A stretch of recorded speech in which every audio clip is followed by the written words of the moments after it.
Donc, en décembre 1997, Bonaparte arrive à Paris, il a signé avec l'Autriche le traité de Campo Formio.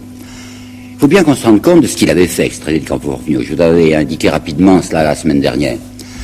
Le Directoire n'avait pas l'intention de garder l'Italie du Nord. Le Directoire voulait considérer cette Italie du Nord, captive maintenant, comme une monnaie d'échange pour obtenir de l'Autriche la reconnaissance de l'occupation française de la rive gauche du Rhin. Mais je vous avais dit également que ce n'était pas l'idée de Bonaparte, que lui, il voulait conserver cette Italie du Nord sous le nom de République cisalpine, dont il serait naturellement le protecteur, parce qu'il voulait se réserver personnellement cette Italie du Nord comme lieu de retraite, c'est ce que son frère dira, son frère Lucien, comme lieu de retraite au cas où ça ne marcherait pas en France. Remarquez bien que c'est extrêmement grave, parce que jusqu'à présent, la fameuse politique des Girondins, ça avait été de la politique dite, des frontières naturelles. Parenthèse, vous savez, chacun peut déterminer ses frontières naturelles comme il l'entend. La France avait décidé, la France girondine avait décidé que les frontières naturelles, c'était toute la ligne du Rhin. Nous verrons plus tard un nommé Hitler, par exemple, déclarer que la frontière naturelle de l'Allemagne, ça va jusqu'à la Somme, et précédemment, Bismarck avait dit que ça allait jusqu'aux Vosges.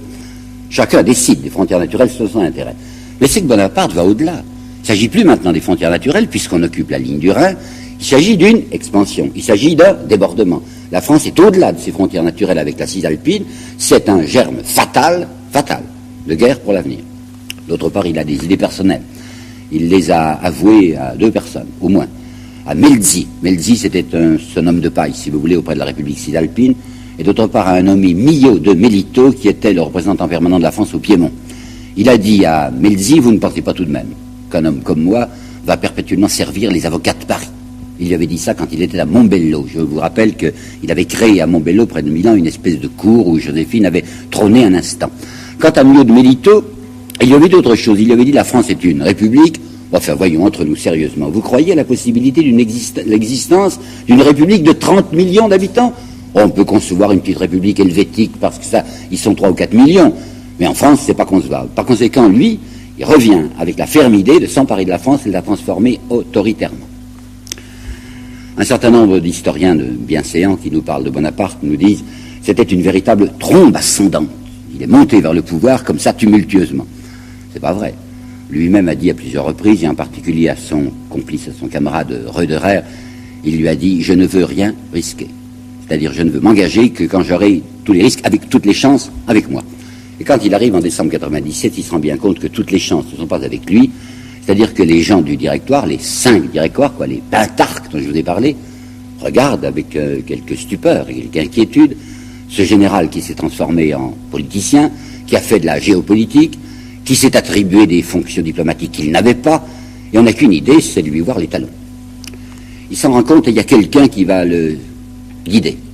Quelqu'un, c'est Talleyrand, qu'il appellera toujours lui Talleyrand. Bon. Qui c'est Talleyrand? Vous vous rappelez, c'est un ancien évêque qui s'est laïcisé, il était l'évêque d'Autun, il a fait de la politique, il a quitté l'Église, et il s'est occupé beaucoup des affaires de 90-91, puis, quand ça a mal tourné en 92, grâce à Danton du Reste, il est passé en Angleterre et de là aux États-Unis. Il a attendu que la situation redevienne possible en France. Son amie et ex-maîtresse, Madame de Staël, c'est entremise pour le faire rentrer. Marie-Joseph Chénier est intervenue auprès du directoire pour qu'on lui permette de revenir. Au début de l'année 97, Talleyrand est rentré en France.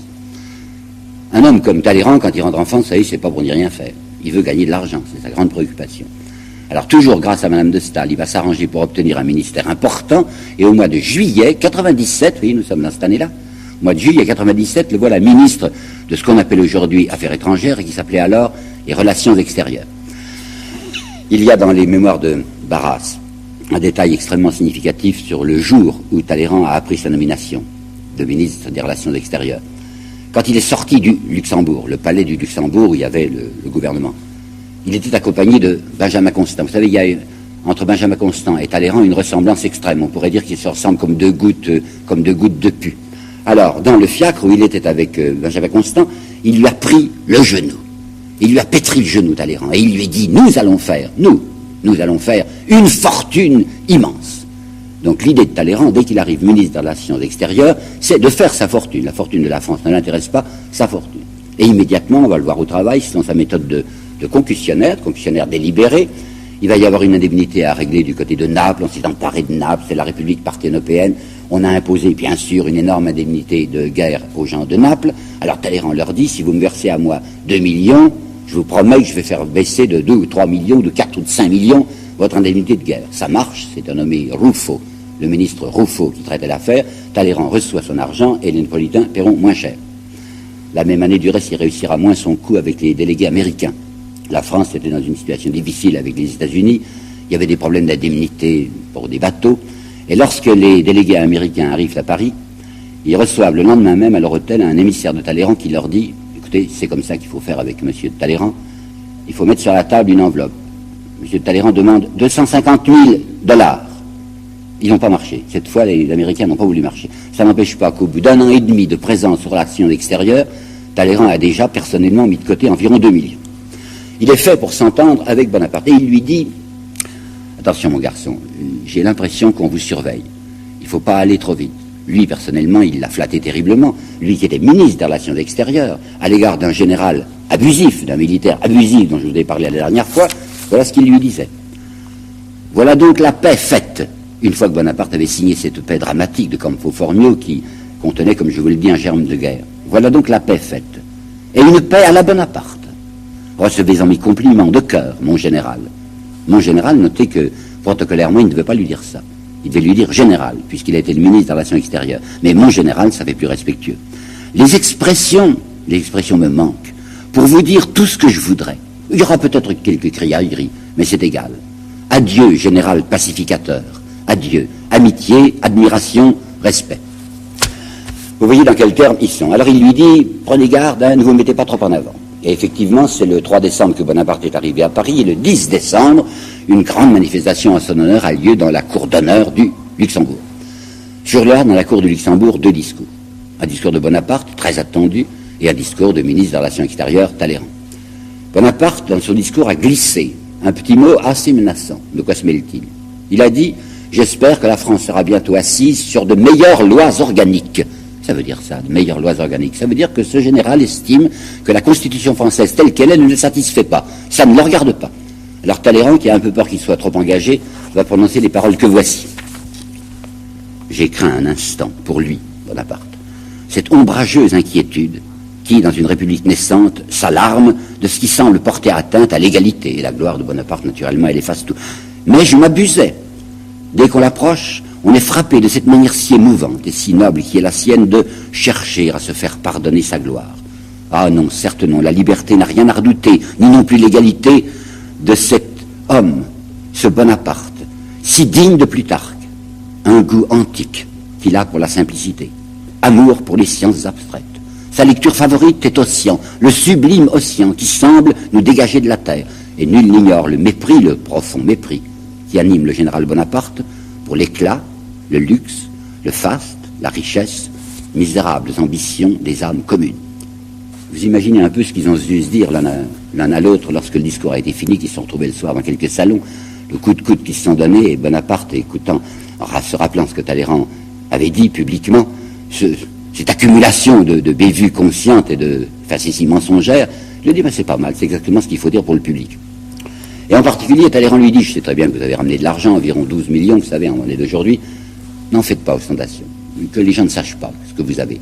C'est pourquoi vous avez vu Bonaparte dépenser 1 200 000 francs pour sa maison d'Ajaccio, parce que c'est pas à Paris, se contenter d'acheter l'hôtel de la rue Chantraine, il a payé 52 000 francs, mon Dieu, c'était possible, et c'est encore en secret, toujours sur le conseiller de Talleyrand, qui va acheter pour 1 200 000 francs de biens nationaux belges. Ça ne se voit pas. Talleyrand lui a donné un autre truc, si je puis dire, le même qu'il avait employé personnellement. Avant d'arriver ministre des Relations extérieures, il s'était fait nommer à l'Institut. On sait trop pourquoi. En fait, Talleyrand avait une grande culture, ce qui n'était pas le cas de Bonaparte. Mais comme Carnot n'est plus de membre de l'Institut, voilà que Bonaparte se présente à sa place. Naturellement, il est élu. Il se fait inscrire dans la section des sciences. son ministre, un peu plus tard, qui s'appelle Chaptal, qui était un chimiste et qui était aussi un savant sérieux. Chaptal dira les connaissances mathématiques de Bonaparte ne dépassaient pas le bezout. Bezout, c'était le nom du manuel scolaire. Il ne savait pas grand-chose. Mais enfin, il avait le don de s'instruire en écoutant, et devant les gens de l'Institut, il était extrêmement humble, il était gentil, il prononçait des paroles nobles et humanitaires, comme celle-ci par exemple: les véritables conquêtes sont celles que l'on fait sur l'ignorance. Pourquoi est-ce qu'il tient à l'Institut? Mais il y a 2 ou 3 raisons, si vous voulez. Première raison, il faut qu'il fasse le civil maintenant, le civil, qui n'effraie pas les civils du gouvernement, qui ont un peu peur de ce militaire. Deuxième raison, l'Institut est plein de ce qu'il va appeler lui-même les idéologues. L'idéologue, c'est la suite, la série, la queue, si vous voulez, des encyclopédistes du XVIIIe siècle. C'est rempli de francs-maçons. Il appartient lui-même à la maçonnerie. Et entrer à l'Institut, c'est avoir certainement l'appui d'un corps important, spirituellement important, en France. Troisièmement, et encore plus important, Bonaparte sait parfaitement qu'il y a d'autres généraux comme lui qui pensent à essayer de s'emparer de la France. Il sait bien que Kléber a des arrière-pensées, nous allons les voir. Il sait qu'Augereau en a eu. Il a très peur de Moreau, parce que Moreau est un général à prestige. Et il se dit, si je suis moi, membre de l'Institut, je me crée une supériorité immédiate sur ces autres qui ne sont que des traîneurs de sabre. Moi, en effet, je suis un sabre étincelant, mais en plus, je suis un savant, puisqu'on m'a reçu à l'Institut. Comprenez, il y a une espèce de place à prendre. Il y a des tas de candidats là, qui sont prêts à s'emparer de cette place, c'est-à-dire le gouvernement de la France par un sabre, et lui, Bonaparte, veut s'assurer cette place personnellement, et il cherche une ruse. Cette ruse, c'est celle-ci. Le gouvernement, qui se méfie de lui, dès le 26 octobre, notez bien la date, puisqu'en octobre il est encore en Italie, il ne va rentrer que le 5 décembre, le 26 octobre, le gouvernement avait déjà désigné Bonaparte comme chef de l'armée d'Angleterre. Bon, c'est entendu, l'Autriche maintenant a signé la paix, il ne reste plus qu'un ennemi de l'Angleterre. L'armée d'Angleterre, hein, c'est autre chose qu'une armée contre l'Autriche. Il faut franchir la Manche. Et j'ai bien l'impression que quand les gouvernants ont décidé qu'il serait chef de l'armée d'Angleterre, c'est un peu pour le mettre dans une situation embarrassante. Il va s'embourber. Jamais il n'osera faire la traversée de la Manche. Alors on va le voir réunir des hommes sur la côte de Boulogne, là, les mois vont passer, jamais il ne fera son opération, ça va le déconsidérer. Trop malin, Bonaparte les a vus venir. Il ne veut pas se constituer directement en opposition avec le gouvernement, c'est un soldat loyaliste, n'est-ce pas, bien sûr.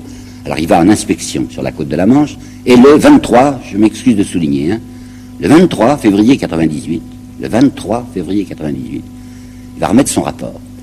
Il va dire, j'ai étudié la situation militaire, je crois qu'il n'y a vraiment pas moyen de franchir la Manche pour l'instant, et je propose au gouvernement une manœuvre tournante contre l'Angleterre.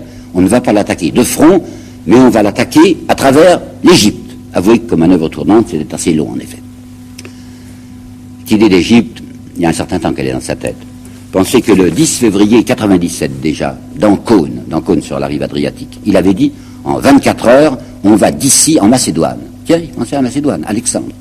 Le 27 juillet, il avait parlé cette fois des îles ioniennes au gouvernement. Ces îles sont plus importantes pour nous que toute l'Italie réunie. Et au mois d'août 97, il faut nous emparer de l'Égypte. Ah, il faut nous emparer de l'Égypte. Quelle est donc son idée?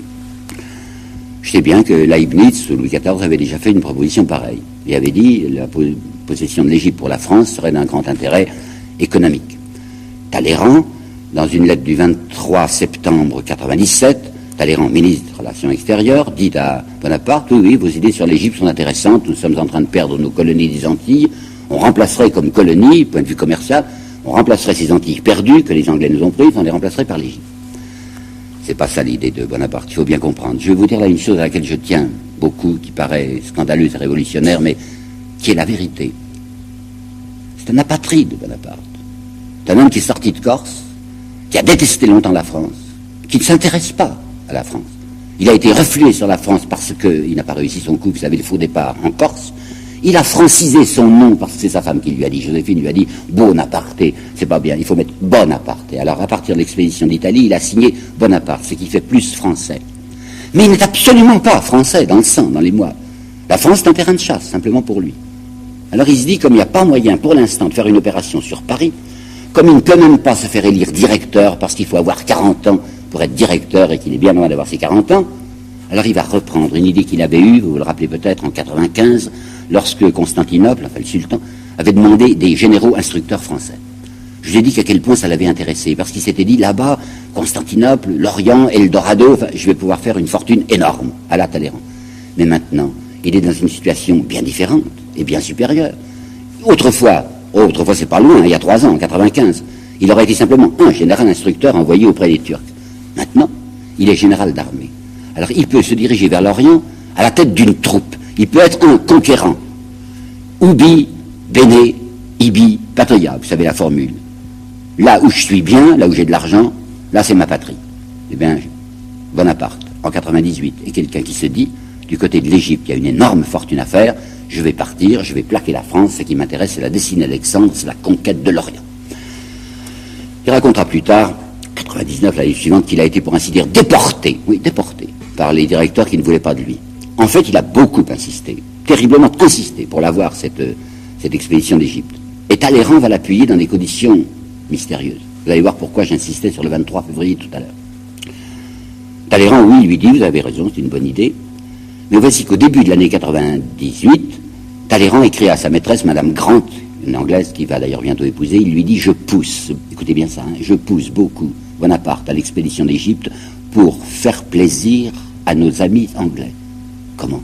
Pour faire plaisir à nos amis anglais, il l'expédie là-bas? Oui, parce que les Anglais avaient parfaitement peur, ils avaient peur d'une tentative à travers la Manche.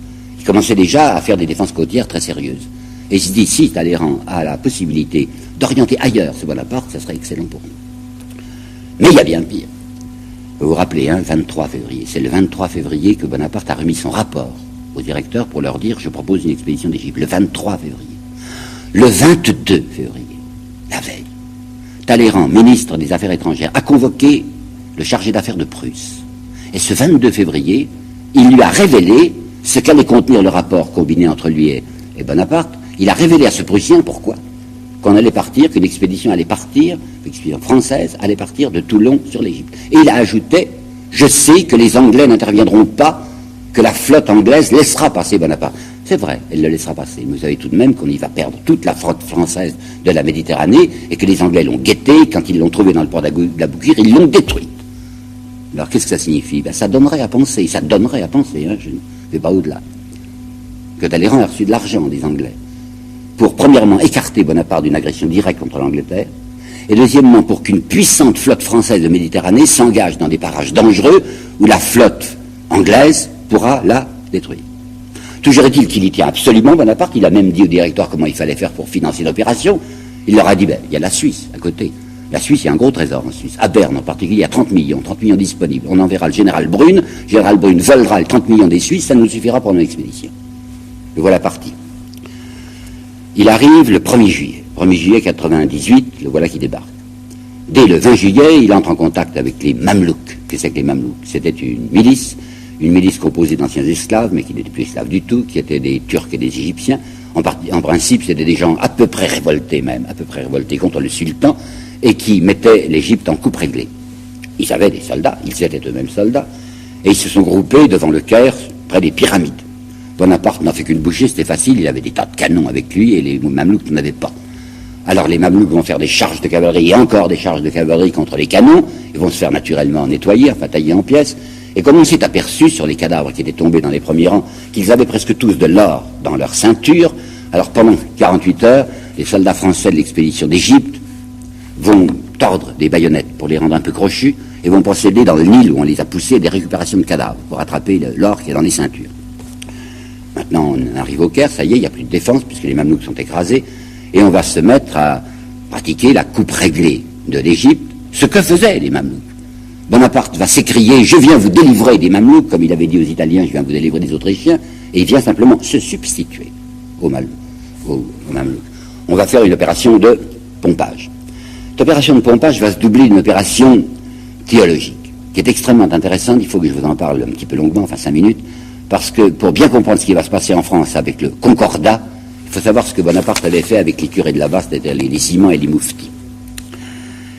Le Moniteur, journal officiel, du 27 novembre 98, publiera ceci. Relation de l'entrevue du général Bonaparte, général en chef de l'armée d'Orient, avec plusieurs mouftis et imams dans l'intérieur de la grande pyramide dite de Khéops. Bonaparte parle. Le divin Coran fait les délices de mon esprit et l'attention de mes yeux. J'aime le prophète et je compte avant peu aller honorer son tombeau dans la ville sacrée de la Mecque. Mais ma mission est auparavant d'exterminer les Mamelouks, ces oppresseurs rebelles au grand sultan, que Dieu l'entoure de sa gloire. Sur le pape à présent, si j'ai tempéré par ordre d'en haut, car c'est un missionnaire du ciel, voilà, par ordre d'en haut, l'orgueil du vicaire d'Issa, Issa c'est Jésus, en diminuant ses possessions terrestres, c'était pour lui amasser des trésors dans le ciel. Malheur, 3 fois malheur, à ceux qui recherchent les richesses périssables et qui convoitent l'or et l'argent, chose semblable à la boue. Vous imaginez un peu Talleyrand et Madame de Staël, qui aime toujours beaucoup Talleyrand et qui est folle de Bonaparte. Vous les imaginez lisant à Paris dans le bulletin, dans le Moniteur, ce que je viens de vous dire là. Ils ont dû pouffer parce qu'il est fort, parce qu'il est malin, ce Bonaparte. C'est pas tout. Comme il a amené des aérostiers avec lui, et aussi comme il a fait établir un paratonnerre au-dessus du palais qu'il avait choisi au Caire, un char céleste montera bientôt par mes ordres jusqu'au séjour des nuées, et la foudre descendra vers la terre le long d'un fil de métal dès que je l'aurai ordonné. Puis viennent les exhortations positives. Moufti, imam, moullah, derviche, instruisez le peuple d'Égypte. Encouragez-le à se joindre à nous pour l'anéantissement des Mamelouks. Favorisez le commerce des Francs dans vos contrées et leur entreprise pour parvenir d'ici à l'ancien pays de Brahma. Vous avez entendu? Leur entreprise pour parvenir d'ici à l'ancien pays de Brahma, l'Inde. Par conséquent, l'idée d'Alexandre, l'idée de franchir l'Euphrate, l'idée de se diriger vers l'Indus, elle est déjà là. Éloigner les insulaires d'Albion, race maudite, telle est la volonté de Mahomet. Ben, les Français vont lire ça, mais il y a 2 nouvelles qu'ils ne liront pas, que Bonaparte va cacher. Premièrement, une terrible révolte qui a éclaté au Caire au mois d'octobre. C'était fatal, puisqu'on les saignait, ces gens. La révolte a été écrasée par les moyens que vous connaissez. Il y en a des masses qui s'étaient réfugiés dans une mosquée. On va tirer sur la grande mosquée. Comme des paysans se sont soulevés aussi parce qu'on extorque au fait là tout ce qu'on peut leur extorquer. Bonaparte organise une petite cérémonie sur la grande place du Caire, les Sbéquiers. Des mules et des chameaux arrivent portant des sacs. C'est un peu rond, parce que c'est des courges. Et puis on ouvre les sacs devant le public. Et ce sont des têtes coupées, environ 200 têtes coupées qui sont là pour l'édification des populations. Bon. Alors la deuxième nouvelle que les Français ne doivent pas savoir, c'est ce qui s'est passé le 1er août. Et bien le 1er août, la flotte française qui avait été cernée à Aboukir a été totalement détruite par les Anglais. On est coincé. L'expédition militaire française, les 35 ou 38 000 hommes qui sont là sous Bonaparte, sont coincés en Égypte, ne peuvent plus rentrer en France. Croyez-vous que Bonaparte n'en est bouleversé? Mais absolument pas. C'est ce qu'il voulait, c'était même un signe du destin. Cet homme est superstitieux, il croit au destin, il croit qu'il a une étoile. Et il se dit, on m'indique que je ne peux pas rentrer en France et que les astres, enfin le ciel, les dieux sont pour moi, pour me pousser dans la direction de l'Inde. Alors départ, on va se diriger d'abord vers le nord, vers la Syrie, vous savez, vers Jaffa, vers Saint-Jean d'Acre, et de là on piquera du côté de l'Euphrate. Ça va pour Jaffa. Jaffa s'est un peu défendu, c'était le 7 mars 99, et comme on avait fait 2000 prisonniers, des Albanais du reste, et que Bonaparte ne voulait pas s'alourdir de 2000 prisonniers, il les a fait d'abord fusiller, et puis pour économiser les munitions, ceux qui n'étaient pas morts sous les décharges de fusils, on les achèvera à l'arme blanche. 2000 qui sont ainsi nettoyés. Le 19 mars, on arrive devant Saint-Jean d'Acre. Là, il y a un os, il y a un peu peur. Il fallait une artillerie de siège. Saint-Jean d'Acre était une forteresse. Or, les Anglais avaient attrapé les 3 navires chargés de l'artillerie de siège que Bonaparte avait essayé de faire parvenir par cabotage en longeant la côte. Les Anglais les avaient pris. Alors on n'a pas une artillerie suffisante. Et pendant des mois, du 19 mars au 28 mai,